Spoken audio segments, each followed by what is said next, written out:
Waziri Mkuu wa Jamhuri ya Muungano wa Tanzania, Mheshimiwa Kassim Majaliwa, asema madhehebu ya dini yana mchango mkubwa nchini katika kuimarisha ustawi wa jamii.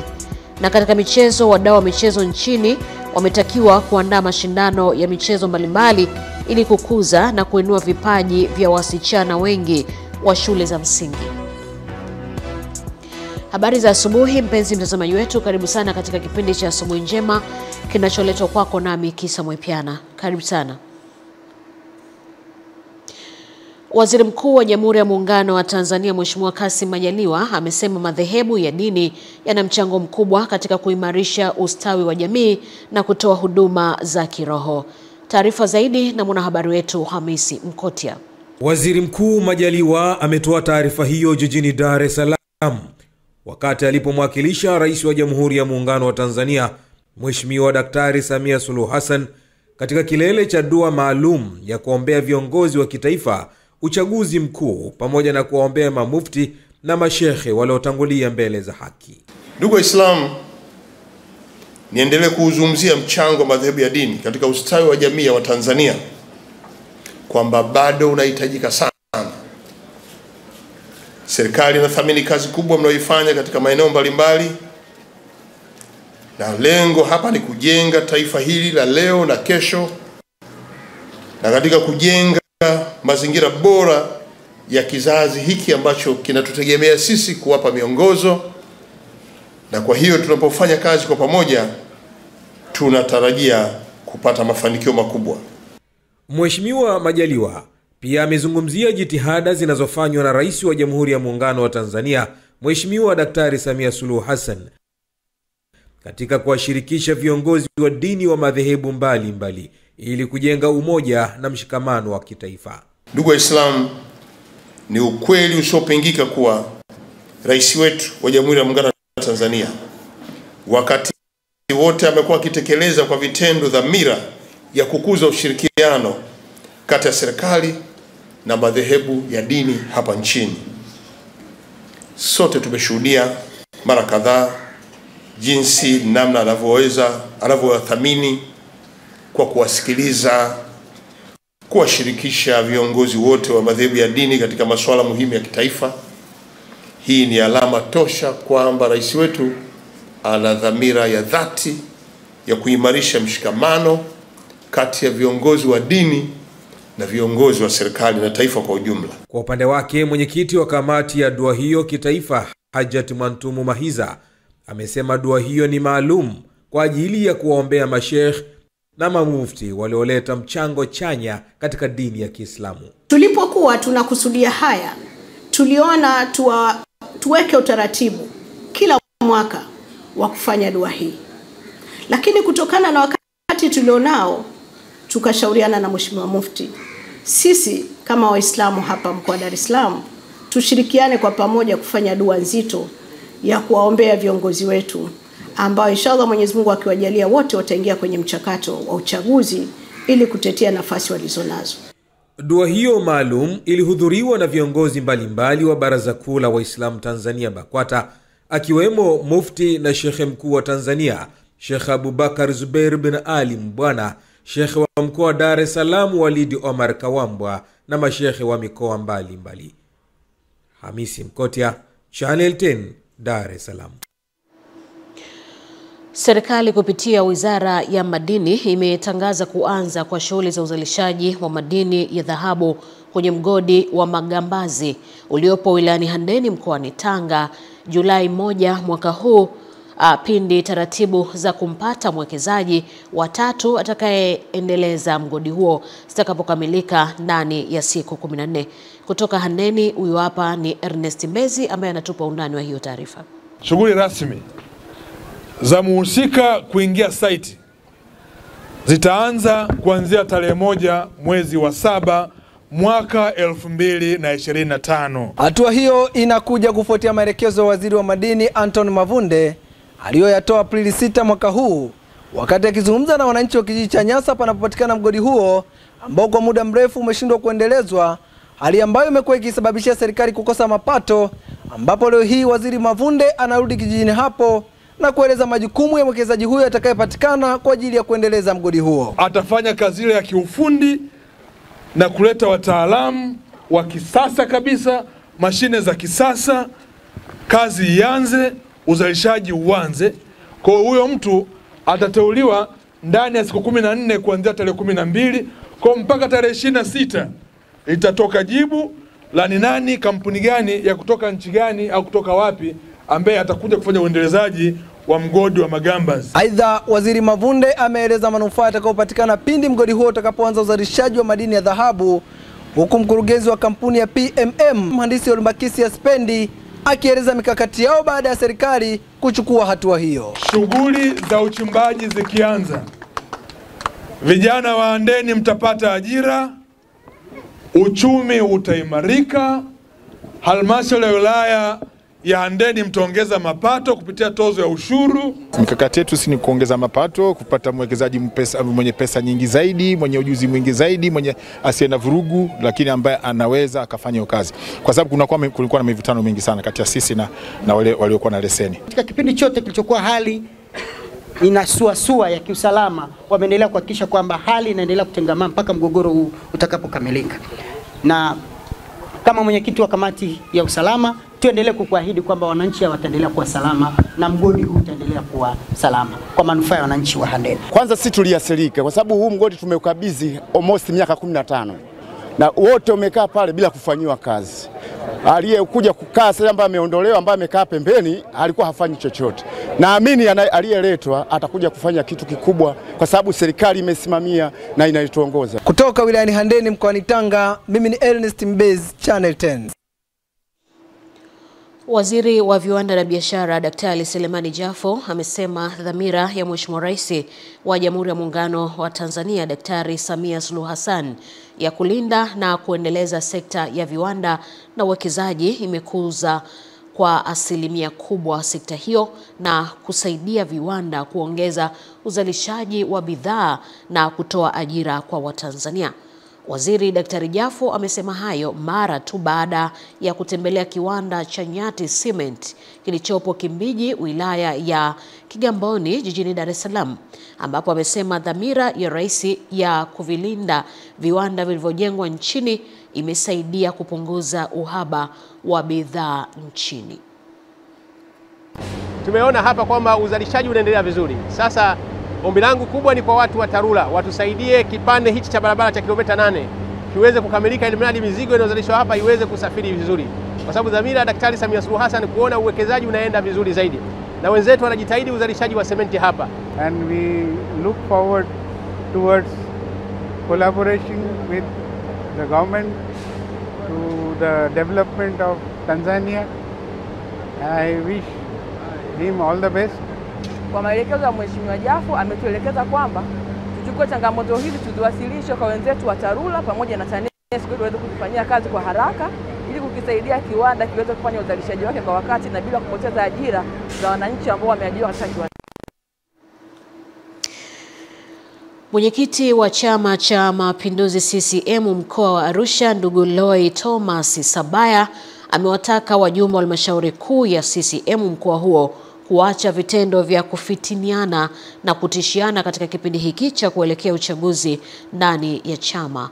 Taarifa zaidi na mwanahabari wetu Jamila Omar. Akizungumza kwenye kikao cha majumuisho ya ziara ya kata kwa kata katika wilaya ya Arusha, Sabaya amesema hakuna kiongozi mwenye mamlaka ya kufuta au kukata jina la mgombea, kwani maamuzi hayo hufanywa na vikao halali vya chama. Shida mlionayo hapa jiji, tunagawanyika, mna makundi. Mambo ya kufitiniana sasa hivi, huyu diwani leo tutakufuta na kutishiana. Umekuwa nani wa kutoa mdomo namna hiyo? Kama kuna kiongozi anasema namna hiyo hajijui, waacheni watu wafanye kazi zao mpaka muda ufanye nini? Uishe. Naye mwenyekiti wa CCM wilaya ya Arusha Dr. Wilfred Soileli amesema chama kinahitaji mshikamano na si migogoro. Naomba ndugu zangu tuendelee kushikamana hasa tunapoelekea katika uchaguzi mkuu.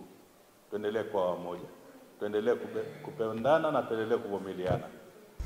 Katika kikao hicho, wakuu wa taasisi mbalimbali walieleza hatua za utekelezaji wa miradi ya maendeleo, hususan huduma za maji, barabara na miundombinu. Kama tunavyotambua Mheshimiwa Rais Daktari Samia Suluhu Hassan alitoa bilioni 520. Tayari tumeshajipanga maeneo mengi, tumelaza mitandao mikubwa. Kwa hiyo tunachofanya ni kuunda ile extension line kwa ajili ya kuwafikia wananchi kidogo kidogo kadri mitandao ilivyokuwa imepita. Yale maji ambayo yameripotiwa kwamba wakati wa mvua yanavamia makazi ya wananchi, tuna mpango wa kujenga mitaro mikubwa ya maji kwa ajili ya kuyapeleka katika mito, na jambo zuri ni kwamba katika jiji letu la Arusha kuna mito mikubwa inayopita katikati ya jiji. Kwa hiyo tutakapojenga ile mitaro tutaelekeza maji yote katika mitaro hiyo mikubwa. Jamila Omar, Channel 10, Arusha.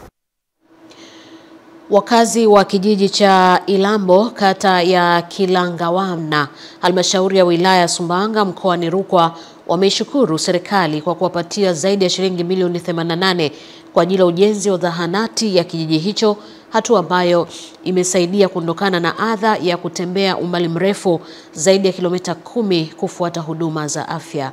Wilbrod Sumia huyo hapa anatupa taarifa zaidi.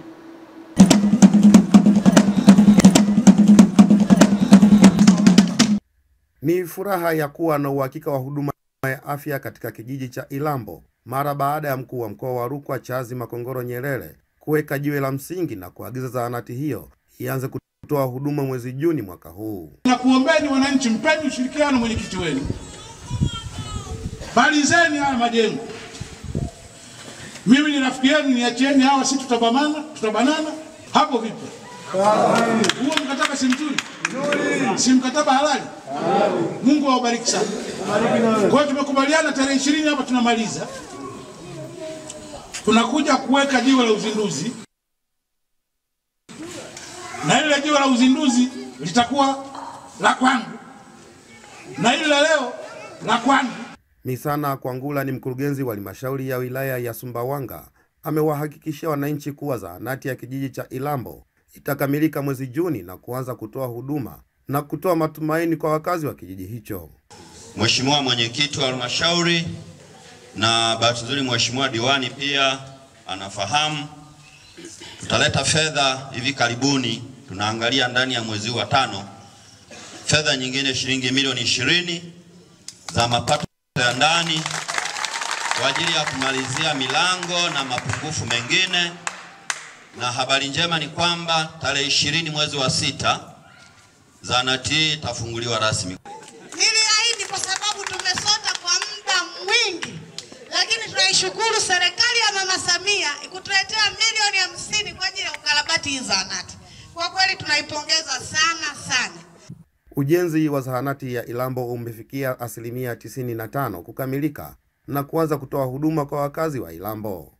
Kutoka Rukwa, Wilbrod Sumia, Channel 10. Wanafunzi 781 waliofaulu kujiunga na kidato cha kwanza mwaka huu wilayani Hanang, sawa na asilimia 12, bado hawajaripoti kwenye shule walizopangiwa, huku sababu zikitajwa kuwa ni baadhi ya wazazi kuwaficha watoto wao na kuwaozesha watoto wa kike. Ripoti hiyo inaeleza zaidi kutoka kwa mwandishi wetu Elia Kimani. Hilo linaibuka wakati ambapo serikali imewekeza zaidi kwenye sekta ya elimu na kuhakikisha elimu inatolewa bila malipo, lakini pia kuwekeza kwenye miundombinu. Sakata hilo la watoto hao kutokuripoti shule hizo walizopangiwa limeibua vuta ni kuvute kwenye kikao cha baraza la madiwani wa halmashauri ya Hanang, ikiwa wanafunzi walioripoti wanaelekea kumaliza muhula wa kwanza wa masomo kwa mujibu wa kalenda ya mihula ya masomo nchini. Ubaya ni kwamba sehemu nyingine kama mitaa yetu utakuta watoto wametoroka kweli, hawapo. Sasa utamwadhibu mzazi, lakini mtoto hapatikani, anafanyaje ili ampate huyo mtoto na kashatoroka? Kwa hiyo pia kuna mambo kama hayo ya kuangalia. Maikiti kwa idadi hii kubwa ya asilimia 12 tunahatarisha taifa, na hao watu watakuwa kwenye jamii na maisha yake yatakuwa ni hatari, hata sisi wenyewe tutakuwa salama, kwa sababu tunaandaa taifa la wajinga ambao hawatakuwa na mchango wowote kwenye jamii. Alafu lingine tena, mwenyekiti, tunajenga shule, tunahamasisha kujenga shule nyingi, madarasa ya kutosha, wataenda kusoma popo. Hatua za haraka zichukuliwe, jamii ielimishwe, iwe ni kwa lazima, iwe ni kwa hiari. Huko mwanzoni nini kilisababisha watoto hao kutokufuatiliwa? Kwa sababu idadi ya watoto 781 ni idadi kubwa. Vijana hao usalama wao kwa sasa ukoje, au wamekwisha kumezwa na walimwengu? Mkurugenzi mtendaji wa halmashauri ya wilaya Hanang' Teresa Irafai anawaonya wazazi wa watoto hao na kwamba halmashauri inaendelea kuwafuatilia na kuwachukulia hatua kali, huku baadhi ya wazazi wakisisitiza hatua za kisheria kuchukuliwa kwa wazazi wa watoto hao. Asilimia chache ya wazazi bado hawajapeleka watoto shule, lakini ninaamini kwa msisitizo wa mkutano wetu wa baraza tunakwenda sasa kuhakikisha kwamba wanafunzi wanakwenda shuleni na wanasoma. Kuna dhana potofu elimu bovu ambayo inayotembea vijijini kwamba ukisoma ajira hamna. Hii ndio inayosumbua wananchi. Na watoto wanadanganyika. Wanaambia katafute maisha. Hii sio dhana nzuri. Elimu inatakiwa iwepo kwamba ajira.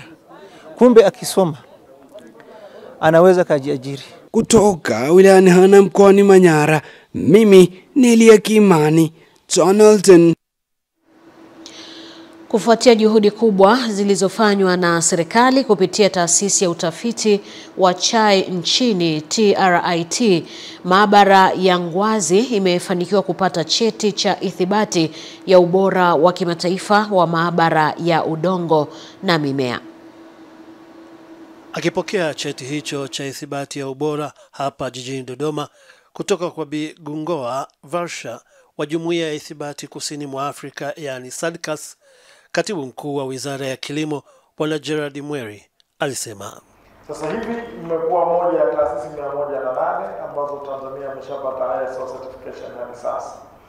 Tunaamini kwa maendeleo ya kilimo kuwa maendeleo ya kilimo ni nguzo ya uchumi wa nchi yetu. Na hivyo tunapaswa kuelewa kwamba msingi wa maendeleo haya ni utafiti wa kisayansi unaoaminika na unaozingatia viwango vya kimataifa. Lakini katibu mkuu huyo akaweka wazi nini matarajio ya serikali baada ya kupatikana kwa ithibati hiyo na nyingine inayokuja. Hii ina maana kwamba wakulima wetu wa chai na mazao mengine kama parachichi, mahindi, maharage, mboga na hata miti ya mbao sasa watapata huduma bora na sahihi zitakazowawezesha kuongeza tija ya uzalishaji. Kwa upande wake, katibu mtendaji wa chama cha wakulima wakubwa wa chai Bwana Jonas Sikila akaweka wazi uhakika wa soko la nje kwa kile wanachozalisha. Udongo wote ukipimwa hapa hauwezi kwenda nje tena na itakuwa imethibitishwa moja kwa moja kutoka Tanzania. Kwa hiyo ni manufaa makubwa sana kwetu sana tu, kwa sababu sio hiyo tu, kwa sababu sasa hivi walaji wa chai wanajali sana mambo ya afya. Lakini suala la gharama kubwa katika uzalishaji nalo akalizungumzia. Sasa mbolea ukianza kuiweka kwa mashaka hujui kiasi gani cha nitrogen kwa mfano unaweka, inaweza kukupa gharama kubwa zisizostahili. Kwa hiyo kama tutaanza kupima udongo wetu hapa kwa uhakika zaidi, sasa tunaweza hata kupunguza matumizi ya mbolea. Kutoka hapa Dodoma ni Kuringa Mongi. Changamoto ya ukosefu wa shule maalum kwa ajili ya mtoto wa kike katika kupata elimu hususan katika mkoa wa Kilimanjaro imepata suluhisho la kudumu baada ya serikali kujenga shule ya sekondari ya wasichana wenye vipaji maalum iliyopo katika wilaya ya Siha. Kwa taarifa zaidi tujiunge na mwandishi wetu Tadei Masawe kutoka huko Siha mkoani Kilimanjaro. Mkuu wa shule hiyo Mwalimu Mariana Msangi ameishukuru serikali kwa ujenzi wa shule hiyo, huku akiipongeza halmashauri kwa kusimamia ipasavyo mradi huo ambao umekamilika awamu ya kwanza na sasa awamu ya pili inaendelea. Kwa hiyo nitumie nafasi hii kumshukuru sana Rais wa Jamhuri ya Muungano wa Tanzania Dr. Samia Suluhu Hassan kwa kutuma fedha nyingi kwa ajili ya ujenzi wa shule hii kwa ajili ya watoto wa kike. Lakini zaidi sana naishukuru halmashauri kwa usimamizi wao wa karibu. Duncan Urasa ni mwenyekiti wa baraza la madiwani wa halmashauri ya wilaya ya Siha. Anaupongeza uongozi wa halmashauri hiyo kwa kusimamia vyema miradi ya maendeleo iliyoanzishwa na serikali ambayo imetekelezwa kwa wakati na thamani ya fedha iliyotarajiwa, ikiwemo shule hiyo ya wasichana ya Kilimanjaro. Kwanza kitu cha kwanza, mimi nashukuru hizo fedha zilizokuja hapa ni nyingi na zimetumika vizuri. Lakini pia nashukuru uongozi wa wilaya kuanzia ofisi ya mkuu wa wilaya, Mheshimiwa mbunge, wakurugenzi, waheshimiwa madiwani kwa jinsi ambavyo wamesimamia sana hizi fedha vizuri. Tulipokea pesa kiasi cha bilioni 4.4 kwa ajili ya ujenzi wa jengo la utawala, lakini bwalo ambalo mnaliona hapa nyuma, lakini yakiwepo madarasa, nyumba za walimu ambazo mpaka sasa zishakamilika kwa asilimia 98. Majengo haya kwa kweli nimshukuru Mheshimiwa Rais kwa sababu yanaenda kuleta utofauti na mafanikio makubwa kabisa katika utoaji wa elimu katika nchi hii. Nikiripoti kutoka wilaya ya Siha mkoani Kilimanjaro, Tadei Masawe wa Channel 10.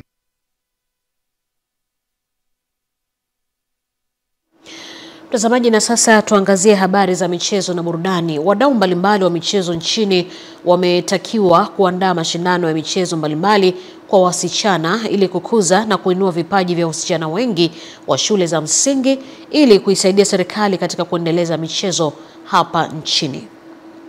Akizungumza na waandishi wa michezo, mwalimu wa michezo wa shule Al-Muntanzil Rehema Chuka amesema kuwa mashindano hayo maalum ni kwa ajili ya kuunga mkono serikali katika kukuza na kuinua michezo nchini kwa wasichana wa shule mbalimbali ambazo hazijajikita kwenye michezo. La kuweka michezo hii, aim yetu kubwa ni kuempower women through sports au kuempower girls through sports, yani kuwainua wasichana kupitia michezo.